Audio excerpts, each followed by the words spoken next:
ایسا عاشق جس کا دل تڑپتا ہو، جس کے دل کی دھڑکن دھک دھک نہیں یا نبی کہتی ہو، یا نبی کہتی ہو، جیسے تیسے اعلیٰ حضرت نے اپنی طریقت کے دل پر شریعت کا بھاری پتھر رکھا اور اپنے قلم کو حرکت دی اور کہا اے شوق دل یہ سجدہ گر ان کو روا نہیں، اے شوق دل یہ سجدہ گر ان کو روا نہیں، اچھا وہ سجدہ کیجئے سر کو خبر نہ ہو۔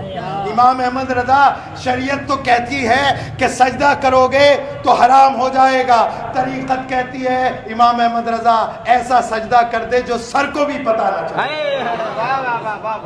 اے شوق دل یہ سجدہ گر ان کو روا نہیں، اچھا وہ سجدہ کیجئے سر کو خبر نہ ہو، پل سے گزار و راہ گزر کو خبر نہ ہو، جبریل پر بچھائے تو پر کو خبر نہ ہو، کاٹا میرے جگر کا غمِ روزگار سے یوں کھینچ لیجئے کہ دل کو خبر نہ ہو۔